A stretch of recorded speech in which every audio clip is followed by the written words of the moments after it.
નર્મદાના રાજપીપળા સહિતના પંથકમાં મેઘરાજાની ધમાકેદાર એન્ટ્રી થઈ હતી। બેડિયાપાડા, સાગબારા, તિલકવાડામાં ધોધમાર વરસાદ થયો હતો। જો કે ધોધમાર વરસાદથી કેટલાક ગામોમાં પૂરની સ્થિતિ સર્જાઈ હતી। કેટલાક કાચા મકાનો ધરાશાયી થયા હતા અને 6 થી વધુ પશુઓના મોત થયા હતા। મેઘરાજાની એન્ટ્રી થતા ખેડૂતોમાં ખુશીની લહેર જોવા મળી હતી।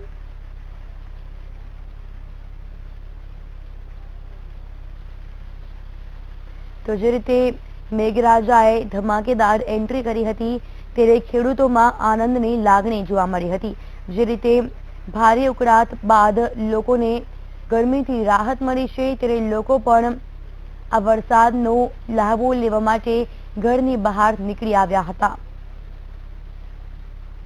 તો ખેડૂતોમાં જે રીતે ખુશીની લહેર જોવા મળી રહી છે। રાજપીપળામાં મેઘરાજાની ધમાકેદાર એન્ટ્રી થઈ છે।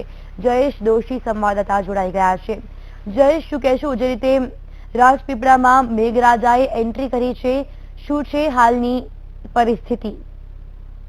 જી, વાત કરીએ તો જે નર્મદા જિલ્લામાં વરસાદની શરૂઆત થઈ ચૂકી છે અને આ લગભગ સિઝનનો બીજો વરસાદ કહેવાય, પરંતુ આજે બીજો વરસાદ ગઈ રાત્રિથી જે પડે છે તે ધમાકાદાર એન્ટ્રી હોય તેવું લાગી રહ્યું છે। અને નર્મદા જિલ્લાના જે નાદોદ તાલુકો છે, નાદોદ તાલુકાના જે પ્રતાપનગર પાસેના લગભગ 15 થી 20 ગામો જે છે તે સંપર્ક વિહોણા થયા છે અને એનું કારણ એટલું જ છે કે ગામોમાં જવા માટે જે રસ્તામાં ખાડીઓ આવે છે, ખાડીઓ વધારે પડતી ઉભરાઈ જવાને કારણે પાણી આજુબાજુના ખેતરોમાં ભરાઈ ગયા છે અને એ ખેતરોમાં પાણી ભરાઈ જવાને કારણે ખેતીના પાકને તો નુકસાન થયું છે, તો સાથે સાથે રસ્તા પણ બ્લોક થઈ જવાને કારણે લગભગ 15 થી 17 ગામડાઓ સાથેનો સંપર્ક હાલ તો તૂટી ગયો છે।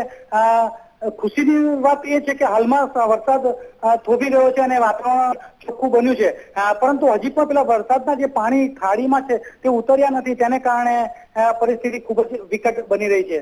જી બિલકુલ, આભાર જયેશ તમામ જાણકારી આપવા બદલ।